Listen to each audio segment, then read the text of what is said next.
Heads up, I did not pay for these. It's not because the delivery man was too busy fighting crime. It's because Retrobit sent us these units for review. Not paying for the product can and will have an impact on the reviewer's perspective, so I'll do my best to give this an objective and fair look. Here it is. That's it. That's it. Here it is. Isn't it great? Big thank you to Retrobit for sending Sega Saturn Shiro 4. Oh, that's out of focus, but you can see it. 4 of these controllers. This is their newest 8-button, 2.4 gigahertz wireless Sega Saturn controller. This is one of multiple color schemes it comes in. This is the Japanese white controller model. Let's turn this into one of those low-effort unboxing videos. All right, let's see. Gonna do one of these. Boop.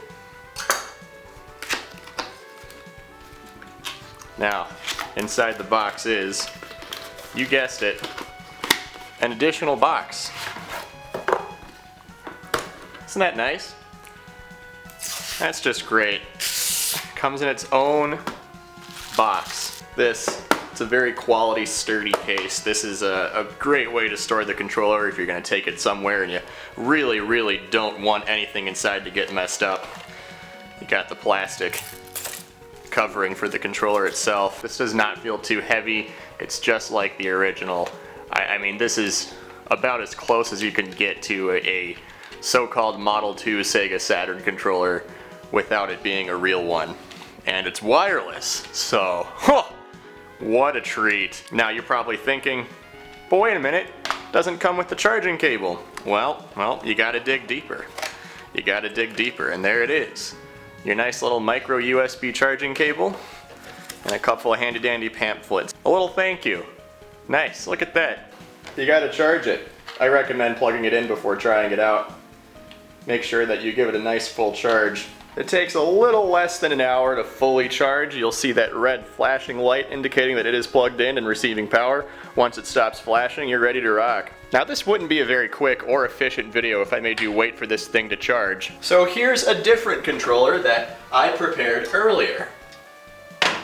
You'll notice the Sega Saturn receiver does have a micro USB port. That's not for charging, this does not need to charge. That's simply for firmware updates. Now getting this to work is relatively easy. Step 1, approach your Saturn. Already done. Step 2, plug in the receiver. Goes in nice and easy. That's it. Turn on your Saturn. Step 3, you'll see the red light will start flashing. There's a little button on the top here. You hold it down, and then it starts flashing a whole lot more. Then you press the start button. Bam! Done! Isn't that great? Look at that. That was quick. And the Saturn is currently hooked up to this PVM via S-Video. And you can see there is very little lag here. Hey, what happens if you press the reset button? Well, check this out. Oh yeah, if I turn it off, this controller will stay lit, might flash a little bit for a few seconds with enough time to switch discs and stuff so that you turn it back on, it reconnects. Look at that. Awesome. I would like to once again show you the seemingly absence of lag here. Look at this.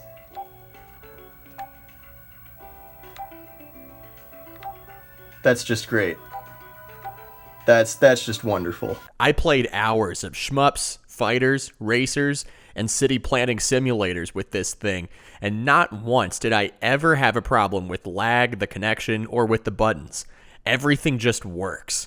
You can see here, I was able to comfortably play the precision-heavy Sega Rally Championship. Gliding across these plush, smooth curves feels just like it does with the controller cord. It might not make the caution hairpin right any easier, but it doesn't lose its grip on the controller port's receiver.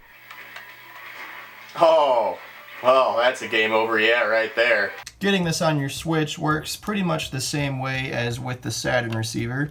There's that same button on the USB dongle that you have to plug in. So, disadvantage right away is that, there's no Bluetooth capabilities and such, so your Switch has to be docked. You can't do Saturn controller in handheld mode. So the button is on this side.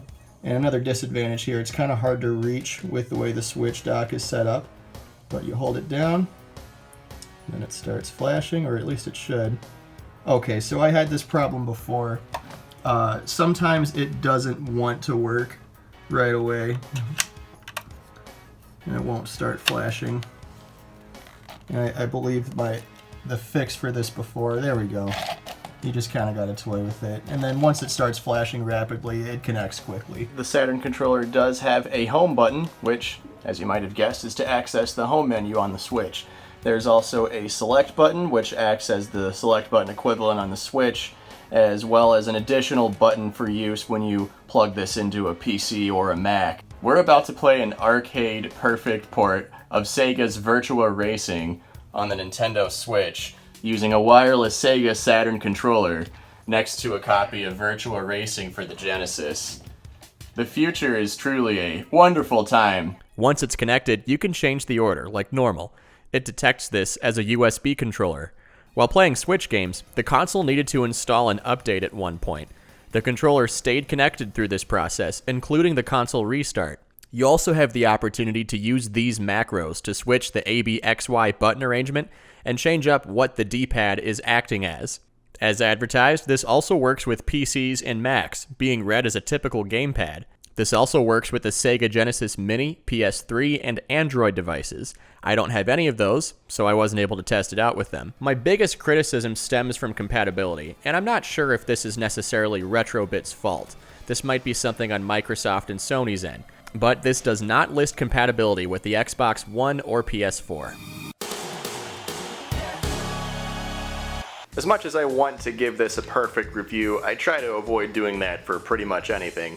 The disadvantages, or I guess differences as you may call them, are very few and very, very minor and not problematic and really don't impact the experience. The important thing is that while using this, I don't notice anything.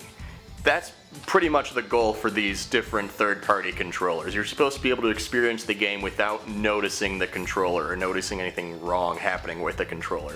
The D-pad, it's exactly the same as the original D-pad. Looks the same, feels the same, it has that smooth glide across, especially felt when playing shmups and fighters. It's wonderful. This thing is great. They nailed it. They absolutely nailed the D-pad, and that, in my opinion, is probably the most important thing when doing a Saturn controller mock-up. The only major difference between this and its brother, other than the obvious, this has a cord, this doesn't, is the back of the controller.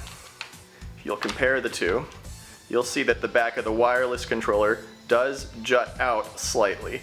I'm assuming that's because there's a battery in here. There is a little bit of a curve. It's more of a curvy lady. It's worth noting, the weight of the controller feels just like the original. It does not feel too heavy. The shoulder buttons, they feel exactly as they do on the original.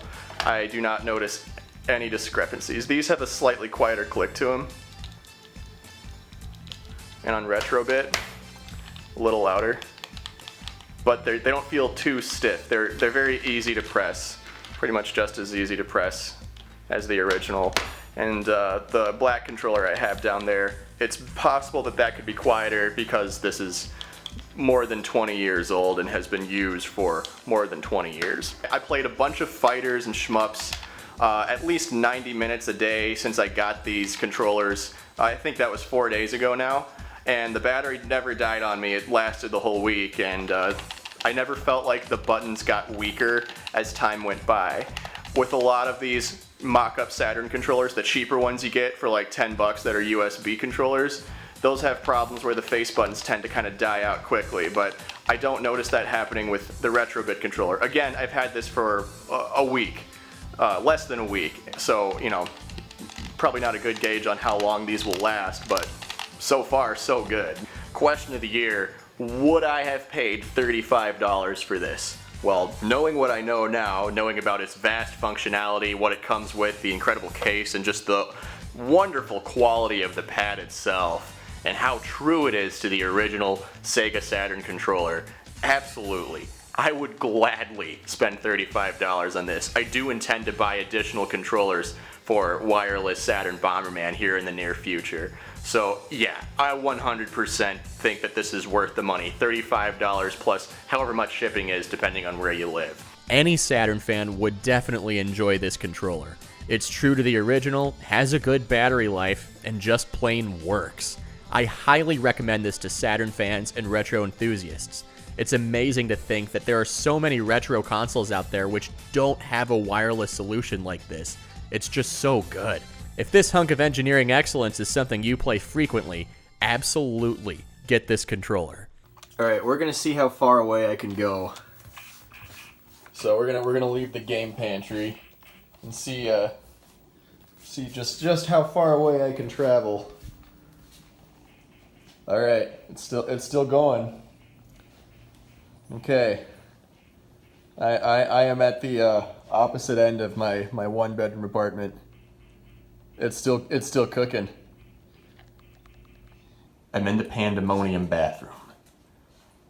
You might not be able to hear it from here, but I can. It's still working. I'm Craig Stadler. It's a great day for golf, and there's no place like Pebble Beach. Hell yeah. Moment of truth.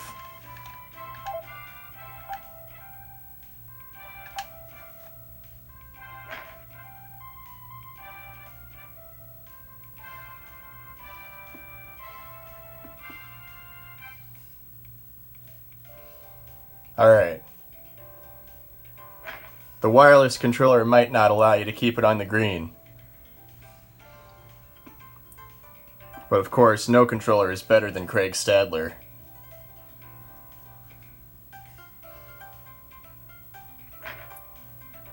Fuck you, Henderson.